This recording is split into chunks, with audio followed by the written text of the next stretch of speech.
it's never gonna get printed out if there's a script. They're not gonna print it. Like it's not like they give it out to everyone to read. It was an office memo. Just go do it, goddammit! Just making up accents at this point. Do it! You heard him. Please. You know what's better than? You know what's honestly the best thing? Pissing drunk outside. Nothing better. Just staring up into the stars. You're like, like I'm having a great night. Like this is fun time. Sometimes I prefer to pee outside than I do a bathroom. Oh. You think aliens are real?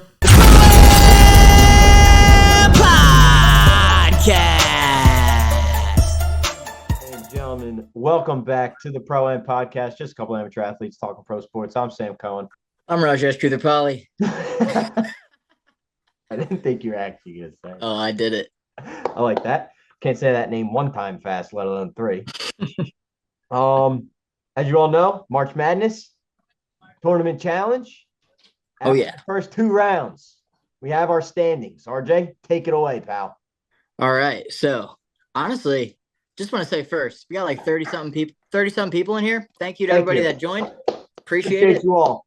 Because you're making it fun. You're giving us stuff to talk about because we got a lot of people in here that are putting up a great showing. Starting with everyone. Number one in the bracket right now. Two guys. Old friends of Williamsburg Court. We got Big Meaty Clackers. Number one, Clacks. Shout out to him. Doing well. He's got Florida to win it all. Also with Florida to win it all, tied for first is Homer, who they both have 510 points, both tied for first place. So shout out to you guys. Good for the Doing boys. great so far. Then in third place, also has Florida to win, is your brother. Shout out to Jeff. He's got 500 points right behind them. Then we got Big Al. Yup. Hey, Cohen. Stepmom. Love that. Love the name. With Bama winning it. 500 Bama points total. That could separate her. Then we have the mystery man, who's no longer a mystery man. That we Not a mystery no more. From The last Critters- year's debacle. Critter, Mr. Christopher Nelson, a.k.a. Nelly, a.k.a. Otto. Another Williamsburg Court resident. Just Willie Court crushing right now. Gotta love it. Sixth. Number 6 would be Marissa. She has Duke to win it all, which breaks my heart. When I saw her do it, I was heartbroken. But, Blue Devils. could be a good pick. So she's in 6th place. Knows more ball than me, apparently. Respect. You know what I found out? What's that? You and I suck at this. Yeah, we're real bad. I was saying the other day, it's honestly like the more you like think about it and the more basketball that you watch, the less It's harder. You know.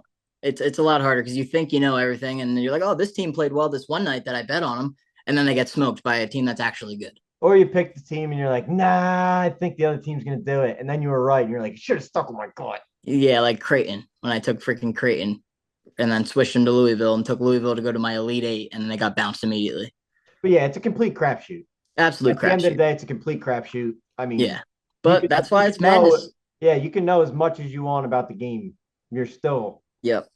nobody got a perfect bracket for a reason. That's also why I love it too, because people that don't really care for watching college basketball will randomly just be like, let's watch some college basketball. My bracket's doing pretty well. Like, I love that. I guess more people watching it, talking about it. I like to talk about like what's happening in the games with people that you wouldn't normally talk sports with.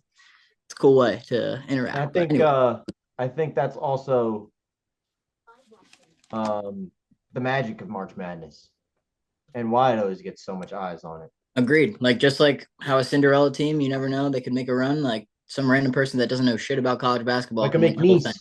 How Exactly. many people tuned in to McNeese's next game solely because of Amir Khan? Literally. Amir Khan quite literally just made 6 figures and is now like about to go to NC State with the coach. Yeah. Couldn't have been Like- more right about the Clemson game. Yeah. Couldn't have been. All right, let's get back to the standings. Back to it. Back in 6th place. Kevin is tied in 6th as well. My Hello. cousin doing well. He's got Auburn to win it all. He's got 490 points. And then I'll let you take a few. Alrighty, back in 8th, we got my little sister Charlie. Let's go. She got 470 points with Duke. Shout out to Charlie. Shout out Char.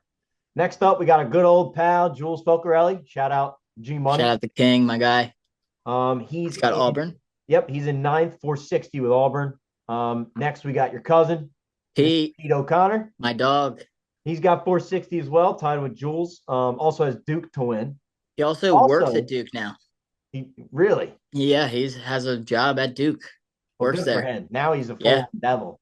Yeah, that's my guy. My boy's a doctor. That's sick. Shout out to him. Shout out to That's Pete. sick.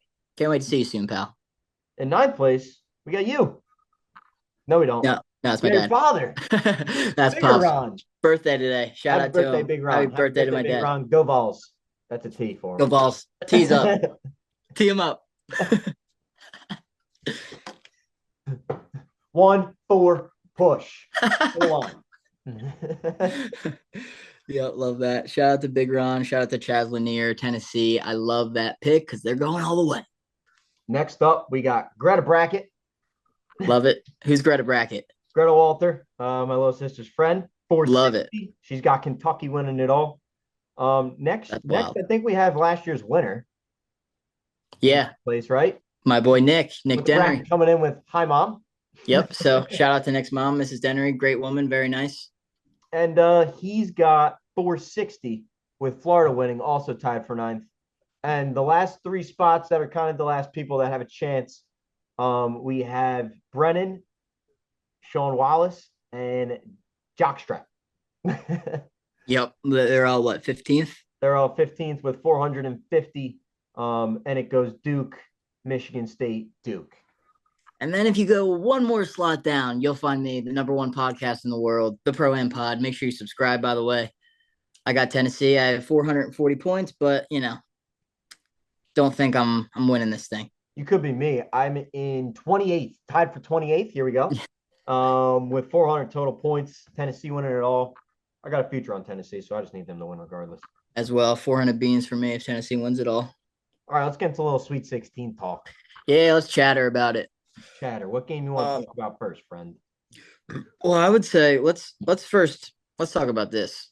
One of the games from the last round here. St. John's getting bounced. That was obviously pretty wild. I want to know your thoughts on the RJ Lewis situation. Patino benching him. Obviously, he shot terrible. I believe he was 3 for 17. As he stuck him on the bench, kept him on the bench for the final 6 minutes. Do you agree with it? Do you disagree with it? Do you kind of see both sides? I see both sides, and I'll tell you why. Okay. So I'm gonna start with the side of Patino of the benching. For the amount of years that I've sat on a bench and watched a basketball game and watched people coach, there's nothing more irritating to a coach when their best player is not playing good and is also emotionally dejected. And I mean, I'm going to be honest, at one point he was straight up fucking up their offense. Yeah, for sure. Like he was literally just making the offense worse, play by play.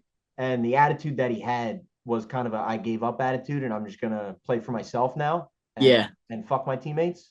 For sure. I agree with I'll that. tell you, Rick Pitino is probably the first coach that's not about that. Yeah, that's where I would say is where I see both sides too, is like, yeah, like maybe he should have gave him another chance to come back in, but like Rick, you know who the coach is. It's Rick Pitino. You know like who you're playing for. He's your head coach. He got you to this point all year, and like you know how fiery he is and how like he's with his ways. Obviously, you can't question a guy like that. Like you're in college. It's not like you're an NBA player doing that. Like you're a college player. And you know damn well that he's told him that before. Not literally just like he's told probably the whole team. It's like you don't play for the name on the front, the name on the back is going to be sitting on the chair. Yep. 100%. And that's just Rick Pitino, and that's what it is. And I think people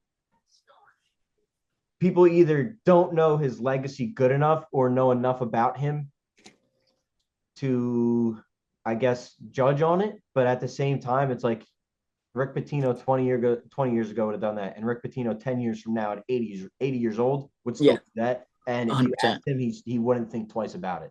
Yeah, I don't think that he regrets not putting him in because, like, I think he would have regretted it if maybe he had a good attitude about it. Like, I think that he probably, like, if he approached that situation a little differently and, like, his body language wasn't all fucking whatever on the court, like, Patino might have put it back in, knowing that he probably is the only chance they have at actually coming back if he starts to catch fire, because that's how they got there.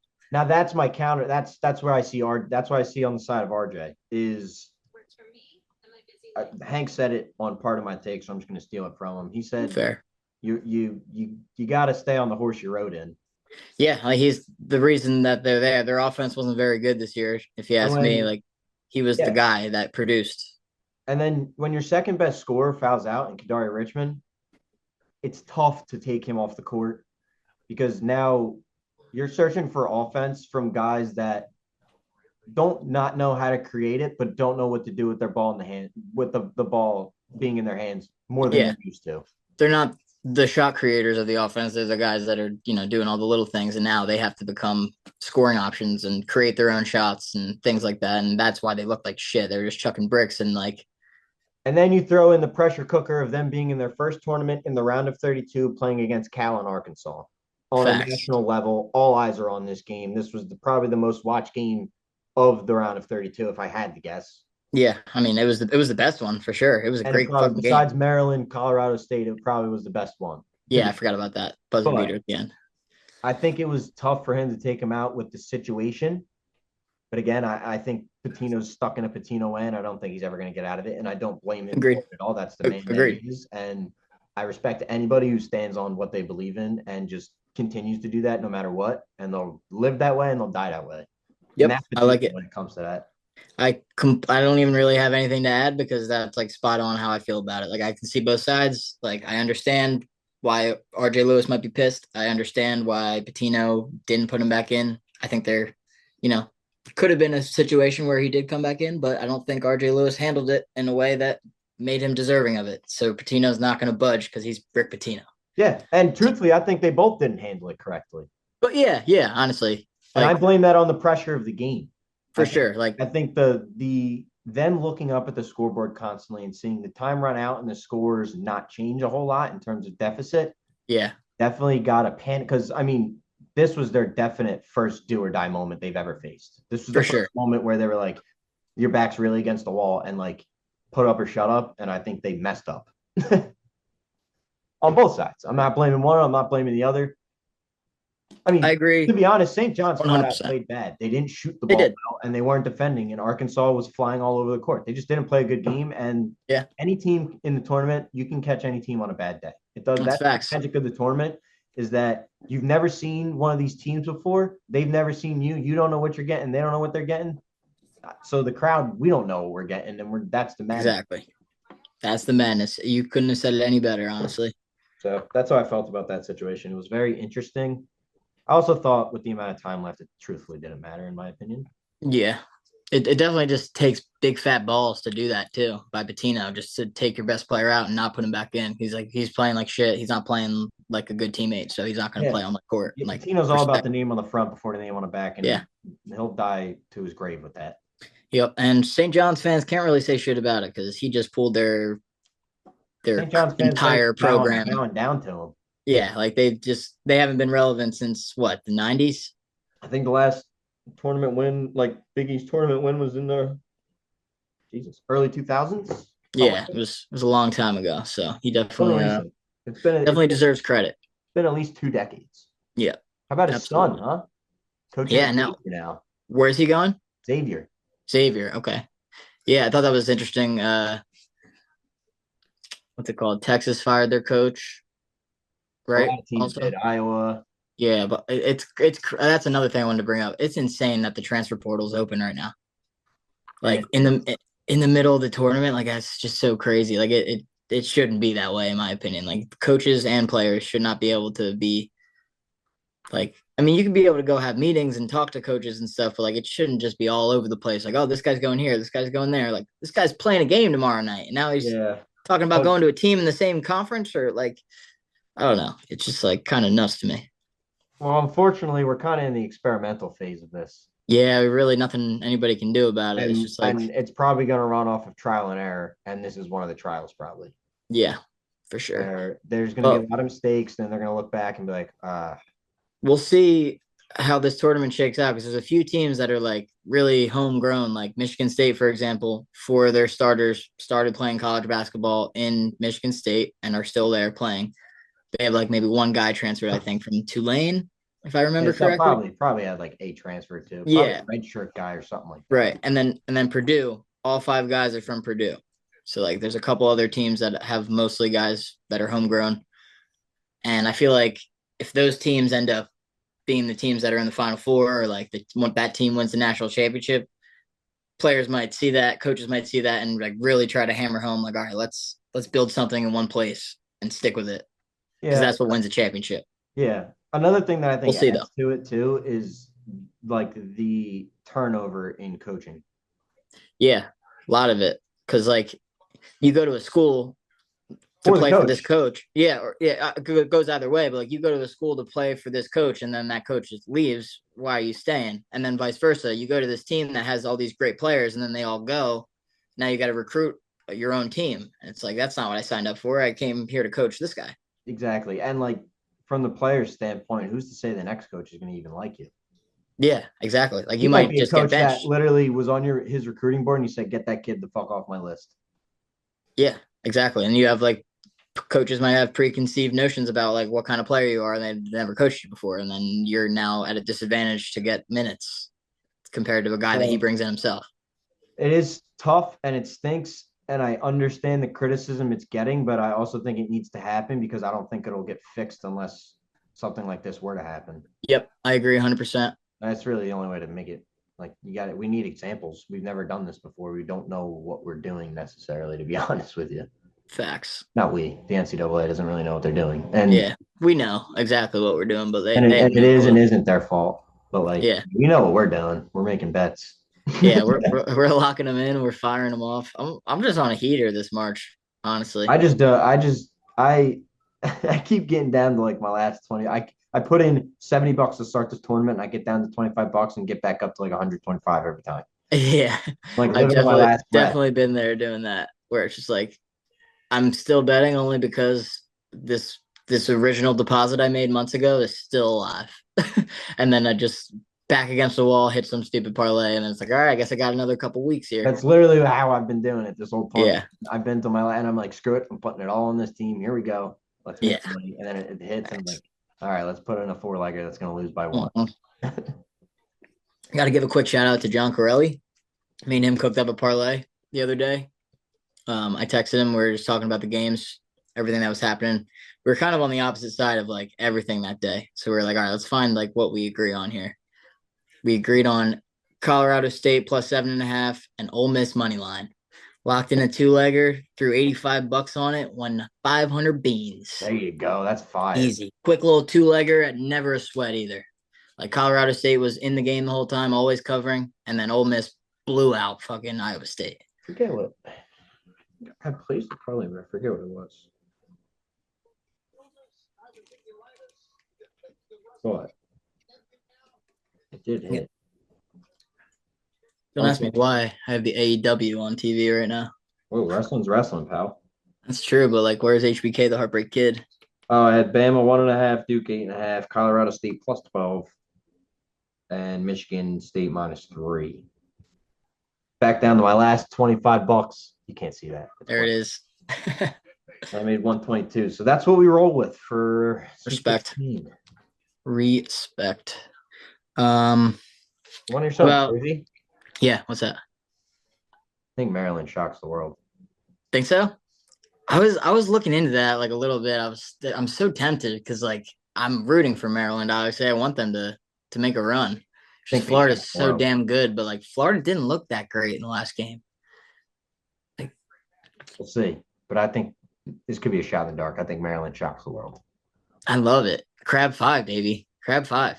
I think Derek Queen's going to bring a physicality to those centers that they haven't seen. Yeah, they are. They're tall, but they're not like muscular guys. They're definitely a little. And if their guards if their guards can contain Martin, you take away their main point of offense and just focus. Not their main point, but you take away the thing that helps. What's the other guy's name? The one that Clayton. Yeah, Clayton Jr. Walter Clayton. If you try to make him beat you and take away everyone else, and he beats you, so be it. Yeah. But they're at their best when he's shooting well. That way, everybody has to focus on him, and that gets his teammates open. For sure. I'm thinking I agree with that. Does the opposite, and they let him play one-on-one. Let him cook, and then just shut everyone else down. And like he's not going to score 50. He's not. And if he does, he does. He ain't scoring 60. Yeah, that's not a bad strat. And if he does score 60, then you were never meant to win that basketball game, no matter what. And if everybody else is like you're letting him do his thing, but like obviously, you're playing defense on him like one on one, but like, Yeah. you're not over You're not over over helping him. You're committing. not Yeah. jumping passing lanes to try and double him. Right. And then at that point, none of the big men are even like really involved in the game because like you got them all locked up. They're not really doing much. You're being physical with them down low. They're just kind of there, And you're you know? and Maryland's big men can then focus on rebounding the ball, Exactly. Yeah, I think knocking Maryland out the does big have guys. does have like some big fucking tough dudes that can definitely rough up Florida's guys Listen, I don't like a little Angel bit. Reese, but her brother can play. Angel Reese's brother plays? He's the other big on Maryland. Wait, Julian Reese is her brother? Yeah, What the fuck? I did not know that. Yeah, he yeah, can swear to hoop. God. Yeah, he had a good game, I think, but it was not maybe not last game, but the game before. I think he had 18, or maybe it And was last game. they have a cousin too who's in the NBA. Hmm. Shit. 2 out of 3 are good. But I don't like Angel Reese, but damn, her brother's good. Yeah, clearly they're a basketball family, and That she kid just can didn't get the play. gene. Like it ain't just Derek Queen down there. I think people neglect him, and he's Yeah, fucking good. for sure. And Rodney Rice is a pure scorer. Hooper. I love watching him play. Rodney Rice is electric when it comes to scoring. I think And whoever guards Clayton, mhm, they just need to commit. Like I don't think it should be Rodney Rice. I think it should be what's the his least name? talented offensive player. And I think the whole game he should work 10 times harder on defense than he should on offense. And then just facilitate. Yeah. What's his name? I think it's Selden something or something Selden. Is The other guard. the other guard? Yeah, I forget his name, but he's pretty solid too. He can definitely score as well, but like he doesn't need to. If he could focus all night on guarding Clayton, and you make the other guys beat you, or not make the other guys beat you, make him beat you. We'll see though. Selton Miguel. That's it. We'll see though. He's 6'4". How big is Bradley Rice? 6'4" as well. Yeah, get Selden on him. Lock him Yeah, I up. mean they're not small guards. Gillespie can score too. Yeah, the thing I like about Maryland is that they're very balanced. Their entire starting five like contributes to the offense every single game. Like there's They not all one guy do going off they all do something different very well. for sure. Like when it's not your scoring night, like Derek Queen will have 18 rebounds, or like when it's not like a good shooting night for Rodney Rice, other dude fucking lights it up. Like That's it's what I'm just saying. And it yeah, opens up the they're game very for big balanced. men too. If they're rebounding the ball while Rodney Rice isn't shooting well, you're getting at least 6, 7 Put back attempts back at the attempts. basket for Julian Reese and Derek Queen. That's a fact. That is a fact, dude. I love it. I wouldn't be surprised if Maryland like really makes this a ball game and almost wins it. I wouldn't be surprised if you just convinced me to bet on Maryland. I wouldn't bet on I them. might. Just a little sprinkle. I did literally start it with I think they shock the world. Yeah, I mean, I'm like kind of a full blown believer. I don't know. I'm just looking at it from a strategic standpoint. Would be crazy too for the bracket challenge. Top 3 would get lose their national champion, and that would really shake things up. It's another reason I kind of said it, but Yeah, that would be nutty. I just think like I don't know. I think that like Florida hasn't really been tested yet. I agree with that. I mean, like last game they played UConn. UConn was an 8 seed, but like they got tested in that game, but by a team that really wasn't that good throughout the whole year. But they, come tournament time, Dan Hurley's obviously going to get the boys playing, but And I'll they tell haven't you right played. now, I think a lot of my bets are going to be not based off team matchups. I think it's going to be based solely off of who's their head coach. Literally, I thought about that the first day of March Madness. I looked and I saw Gonzaga's coach, and I was like, "Fuck, I forgot he's the coach." I was like, "That guy's just gonna beat the other guy." Saw the other guy, he looked like a doofus, and I was like, "Yeah." I was like, yeah, "Gonzaga's winning this game," and they won. I mean, they are the guys making the most important decisions throughout the game. And Yeah, if you fuck up those decisions. yeah, that's something for next year that I'll definitely be looking more into. Is just like, how well does this coach do? Who hasn't? Yeah, who's coached, and then like, let me see the records. Like, oh, you've been in this tournament 12 times. Yeah, I'm probably gonna take you over the team that literally just made it for the first time in school history. Can't believe I Like, went over McDermott. yeah, like And then that I game can't believe turns I did on that and either. turns out that guy's 0-5. And then Yeah, picks up a technical down 9 with 4 minutes left. and Creighton, I found out after the fact. Obviously, they've won like every first round game they've had for like the last 8 years, or like the last 8 tournaments, or whatever it is. That stat could be wrong, but like it's something like that, where the last several games they've at least won one game in the Yeah. round of 64. All So right. We got 10 minutes left. So you want to just run through these games real quick? We'll pick a winner. yeah, let's And do then that. we'll touch on opening day real quick. Absolutely, I love that. All right. Okay, so starting on Thursday, we have BYU Alabama at 7:09. I have a shocking pick for you. It's BYU. I don't have a shocking pick for you because I have the same thing. Good. Love I that. think they're one of those teams that's playing with a different energy right now, and they're almost unstoppable. And I think that they're very similar to Alabama, except they play a little bit better defense, to be honest. Like Alabama doesn't play any fucking defense None. at all. None. Zero. They can score with the best of them. They're going to put up 90 points, but I think BYU is going to score 95. That's just I think how I think. BYU in that one too. Give me I the think money. they can shoot the lights out. I think that they're just on a little bit of a run here. The closest thing to a Cinderella we really have. Like, I mean, Arkansas, obviously, but BYU is less of a school you'd expect to be here than Arkansas, coached by John Calipari. Yeah. No, I agree. So yeah, give me BYU in that. Same. I would love to take Maryland, but I do think Florida will end up winning the game probably. I But think it's I gonna I be a agree. contest. I agree with you that they're not just going to get blown out of the gym. Like they're definitely going to fight with Florida, and I think Kevin they can Willard won't compete. allow that. He won't. Yeah, He won't allow that to happen. So, but I yeah. also Florida in that one. So BYU, Florida, Duke, and Arizona. I think Duke will probably smoke them. They've looked like the best team in the tournament, if you ask me. I'm not even Uh, gonna. I'm not even gonna share any thoughts because those are it. yeah, hate to So, say it, but they're probably the best listen, team in the tournament. Cooper Flag is obviously the best player in college basketball. yeah, When you I mean, have the kid's when you good have as shit. It's just it is what it is. yeah, and Tyrese Proctor can hoop. Like they got guys, Yeah. so they'll probably win that unless Caleb Love Goes magically 60. just puts on some Carolina blue and turns back the clock, Can you kills imagine if Coach he wears K. like Carolina blue shoes? That would honestly go so hard. Like wearing the shoes that he used to fucking kill Duke before. That Even would though all those kids would be like, "We weren't there, dude. We don't give a shit." yeah, pretty much, pretty much. Was But Shire the coach? no, Coach K. Ah, it He, makes it he even worse. he put Coach K in the ground. That was his last game. Oh, he buried him. He buried Coach K. Oh yeah. Oh wait, no, maybe it wasn't his last game. Well, if they got knocked down in the tournament, it had to be. Oh wait, yeah, no, it was. Yeah, it was. I was thinking maybe it was the year after, but no, it definitely was the Caleb Love year. It was in the Final Four also. Is that when he talked to Baycott in the tunnel? Yeah, yeah, good times. All right. And then last one, I got Arkansas over Texas Tech. I Forgetting, love Arkansas. forgetting two games. Am I? Yeah. I also like Arkansas though. Oh, I was just running through Thursday. I forgot about Friday. There's still four Actually, I more. think you're forgetting like four games. Four, yeah. That was just Thursday. Okay. Ole Miss, Michigan State. I'm taking the Staties. I think Michigan or Ole Miss though will definitely make it a game. It's not going to be an easy one for the fellas. No, I agree, but But I'm I like Michigan State. I'm always You know, on. you know They're what it locked in as is. a unit. They're just absolutely locked in as a team. Run me through it one more time. It's January, February is February, though Izzo, April. April. Got it. That's what I thought. No, that's Just usually how it is. making sure I have my calendar right. It's Not to definitely mention he's in his 16th, Sweet 16. yeah, like stats like that makes me want to take a team. Like Yep. this guy's been here. Been He wants there, done that. Been there, done that. He's ready for another one. He wants it now. We'll Love say it. though, I'm a big Chris Beard fan. I think he's a phenomenal coach, and I think Chris he's the reason Beard, they've gotten this far.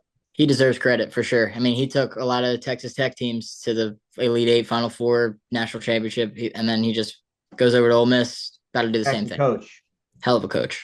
Can't coach like Tom though. Can't coach like Tommy Boy. Can't talk like him either. That interview I sent you was absolutely electric. Dude, If anybody hasn't watched that, go watch the Tom Izzo interview from this week. You'll find it. Just type it in. It's there. I wanted to cry and then punch a hole in the computer for being so jacked up. Yeah, that guy just hits it right on the head, like of how I feel about why it's crazy that the transfer portal and all that is open right now. He's like, I worry about these guys on my team right now. These guys that give everything to me, I give everything to them. Like that Sunday shit got me night. fired up. Sunday night. Love it. Yeah. So Izzo. Then we got Kentucky, Tennessee. Little tidbit of information here. Kentucky beat Tennessee twice this year. They won by 5 and they won by 11 in their two matchups. But it's very hard to beat a team 3 times. We always say it. Happening. We always say it. Give me the Vols. They're beating Kentucky. Kentucky goes down. Rick Barnes moves his squad into the Elite Eight. How do you feel about Rick Barnes? I feel like he kind of gets a bad rap, but I kind of agree. He can't really finish the job, but Can't, but I don't he think has he's a ever great had the shot. most. I don't think he's ever had the most talent. I 1000% agree with that. I think this year he has a lot of talent, but I don't think he has the most talented roster. So if he were to No, but win, I think he has the best backcourt in college basketball. 1000%, very experienced too. Ziegler is a fucking he's a senior. He's been there since the beginning. No transferring. Lanier's literally an NBA player already. Yeah, been saying that. He's going to be the player of the tournament when they win this thing. I'm telling you. Chaz Lanier, player of the tournament. I He already picked him started too. out. He's got what, 20 he had 29 first game and then he had like 20 something the next game. If he keeps this up, I'm going to be spot on with that prediction. Um how many more games do I got here? What am I missing? Should be Oh yeah. Michigan Auburn, give me Auburn, and then Houston Purdue, give me Houston. Michigan Auburn. I think is going to also come down to a last shot resort type thing. I think that's going Yeah, to be a better game than people think. definitely And be what's the tight. last one? Houston Purdue. That's a coach battle for me there. I like Kelvin Sampson, Houston's coach. I hate Matt Painter, Yeah, I Purdue's think coach. it's I think this is right around the time of year in March where Purdue shits their pants, uh, Yeah, and inevitably chokes and goes home as they usually do. So give me uh give me Mr. Sampson in that one and the Cougars of Houston. All as right, we well. got 3 minutes. Baseball talk. Spit it out. Baseball, we got the O's Juan, playing Juan, tomorrow. Juan, Juan. Wanza Met, Tyler O'Neill's home run has hit a home run 5 straight opening days. He's making it 6 tomorrow at 3 o'clock in Toronto. Tyler O'Neill plus 350 on DraftKings. Rip it. That's a lock. What else about baseball that I can get off my chest quick? Yankees suck, Yankees suck. O's are going to win the AL East. Red Sox are being way too overhyped, but I think and they'll the be Braves good. won't make the playoffs this year, Wow, that's a bold prediction. which I kind of want to bet on. That would be crazy. I mean, somebody's got to not. It's I think more teams from the NL West are going to be in the wild card versus the NL East. Dodgers, Padres, Diamondbacks. At least three of Giants, them. Giants, you never Giants, know with the Giants. Giants could. You never know. I thought they got better this year. They got Willie Adames. And shit, I think the Cincinnati Reds somehow squeak in too. I took the Cincinnati Reds to win their division. So I think they make the Yeah, playoffs as well. I think the NL is going to look a lot different in terms of playoffs teams this year. I agree. I think the AL's also wide open.